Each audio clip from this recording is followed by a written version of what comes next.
चलिए, तो आज हम लोग साइंस क्लास 6 का पढ़ने वाले हैं ना। चैप्टर 3 है जिसका नाम क्या है?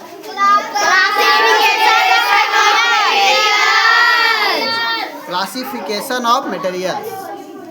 इसका मतलब कौन बताएगा? अपना नाम बोलो, ठीक है, कि हम बताएंगे। क्लासिफिकेशन का मतलब होता है वर्गीकरण। वर्गीकरण मतलब उसको पहचानना, ठीक है। जैसे अगर आपके पास बुक है, एक बुक नहीं है, 4, 5, 10 बुक है, ठीक है, और आपके पास बोतल भी है, 5, 10 बोतल भी है, आपके पास कॉपियाँ है, बैग है, अलग अलग प्रकार के वस्तु है, मटेरियल है। जैसे आपके घर में चावल होगा, गेहूं होगा, चना होगा, बहुत प्रकार का चीज़ होगा। तो देखा होगा आपकी मम्मी या आपके पापा उसको पहचान लेते हैं कि ये गेहूं है तो इसको इस जगह पे रखना है, ये चावल है तो इसको इस जगह पे रखना है, और ये बुक्स है तो इसको इस जगह पे रखना है, ये बोतल है तो इसको इस जगह पे रखना है। मतलब वो पहचान लेते हैं। जैसे आपके क्लास में ही देख लो, तुम लोग गर्ल्स हो तो देखो गर्ल्स के लिए अलग सेपरेट बेंचेज है, बॉयज़ है तो बॉयज़ के लिए अलग सेपरेट बेंचेज है, टीचर है तो टीचर के लिए अलग सीट है या नहीं है? कैसे हम लोग जान गए कि वो उधर गर्ल्स बैठेगी, इधर बॉयज़ बैठेगा, इधर टीचर बैठेंगे, है ना? हमारे घर में उस वाले ड्राम में चावल रखा हुआ है, उस वाले ड्राम में गेहूँ रखा हुआ है। अच्छा, 2 केजी चावल अगर एक गेहूं वाला ड्राम में रख देंगे तो क्या हो जाएगा? गड़बड़ हो जाएगा, खिचड़ी बन जाएगा आपका घर वाला चावल। तो इसी प्रकार हम लोग मटेरियल को पहचानते हैं और उसको अलग करके रखते हैं, ठीक है। इसका मतलब यही हुआ classification of material. Classification of material समझ में आ गया? चैप्टर के नाम में ही उसका पूरा डिफिनेशन छुपा रहता है। क्लासिफिकेशन मतलब वर्गीकरण, मतलब उसका हम लोग डिजाइन, उसका क्वालिटी को देख करके हम लोग पता कर लेते हैं कि इसको कहाँ रखना है, किस तरह का मटेरियल है ना। आप ही की मम्मी आपको लंच दी होगी तो रोटी को अलग रखी होगी। ऐसा है क्या कि आपका भुंजिया का 4 दाना भुंजिया और 1 रोटी अलग मिलाई है, फिर 1 रोटी और फिर 4 दाना भुंजिया अलग मिला के दी है? ऐसा तो नहीं है। रोटी को रोटी के तरह सरिया के रखी है एक जगह, और भुंजिया को भुंजिया के पास एक जगह रखी है। ऐसा तो नहीं है पूरा उसको एकदम चला उला के मिला उला दे दी है, जाओ बेटा उसको डायरेक्ट ठूस लेना। ऐसा तो नहीं है, सेपरेट करके दी है, अलग अलग करके दी है।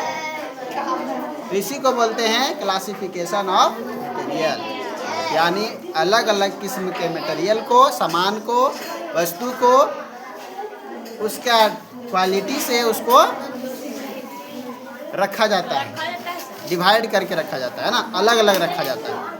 बस समझ रहे हो? जैसे आप लोग 6 के बच्चे हो तो क्लास 6 का अलग से क्लासरूम है, 5 का बच्चा है वो अलग क्लासरूम में पढ़ता है, 3 का, 2 का, इस तरह से सारा क्लास वाइज बच्चे बटे हुए हैं। क्यों बटे हुए हैं?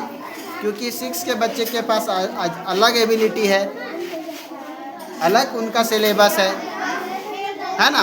देखो विराट कुमार कहाँ ध्यान रख रहा है।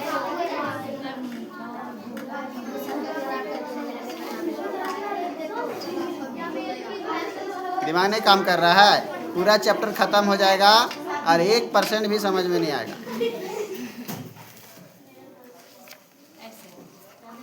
चलो, तो इसका पूरा इंट्रोडक्शन हम आप लोग को दे दिए, ठीक है।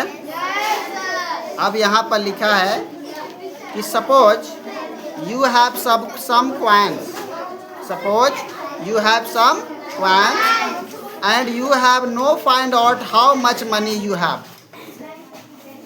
आपके पास कुछ सिक्के हैं और आप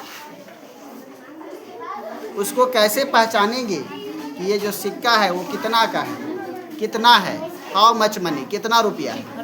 आपको कुछ सिक्के दे दिए जाएंगे, है ना, तो आप उसको पहचान मतलब कि काउंट नहीं कर पाओगे कि कितने रुपए हैं ये,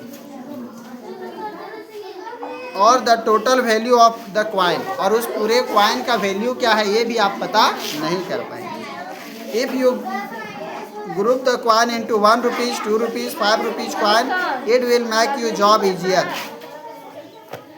अगर आपको कुछ सिक्के इतना सारा लाए एकदम झोला भर के पूरा, है ना, और आपको क्वाइन दे दिए, बोले बाबू बताओ ये कितना रुपया है, आपको बहुत दिक्कत होगा कि नहीं होगा। वहीं पर आपको उसी क्वाइन में से, ए बच्चा तड़ाक मारेंगे, उसी क्वाइन में से अगर आपको 1 रुपीज़ का क्वाइन अलग करके दे दे, 2 रुपीज़ का क्वाइन अलग करके दे दे, और 5 रुपीज़ का क्वाइन अलग करके दे दे, यानी सारे क्वाइंस को अलग अलग करके हम रख दे, तो फटाफट उसको तुम जोड़ लेगा कि 1 रुपया वाला 100 गो सिक्का है तो 100 रुपया हो गया, 2 रुपया वाला 50 गो सिक्का है तो भी 100 रुपया हो गया, 200 हो गया, और 5 रुपया वाला 20 गो सिक्का है, कितना हो गया, 100 रुपया, वो भी 100 रुपया हो गया, तो टोटल कितना हो गया, 300। तो देखो आपको हम जब पहले क्वाइन दिए थे तो वो पूरा मिक्स था, आपको गिनने में बहुत मुश्किल हो रहा था, और वही क्वाइन को अगर आपको हम क्लासिफिकेशन करके दे दिए, मतलब बांट के दे दिए कि 1 वाला इधर है, 2 वाला इधर है, 5 वाला इधर है, तो आप कितना इजी से उसको काउंट कर लिए, बता दिए कि नहीं बता दिए कि सर टोटल क्वाइन कितना है, 300। समझ में आ रही है। तो कोई भी मटेरियल को क्लासिफिकेशन करना बहुत इम्पोर्टेंट है, बहुत ज़रूरी है कि नहीं। अच्छा, किताब पे बहुत ध्यान रखता है, अच्छा लगता है। When you group coin this way, you classify them on the basis of their value. Grouping similar things together is called classification. तो इसी मेथड को हम लोग बोलते हैं क्लासिफिकेशन। जैसे अभी हम बताए कि कुछ कॉइन्स आपको दे दिए, तो आपको उसमें कितना रुपया है, कितना अमाउंट है, बहुत मुश्किल हो रहा था उसको काउंट करना, और वहीं आपको उसको अलग अलग करके दे दिए, 1 रुपये, 2 रुपये, 5 रुपीज़ का कॉइन अलग अलग करके आपको बंडल बना के दे दिए, क्लासिफिकेशन करके दे दिए, तो आप काउंट करने में आपको इजी हो गया। इसी मेथड को, इसी विधि को क्या बोला जाता है, क्लासिफिकेशन बोला जाता है।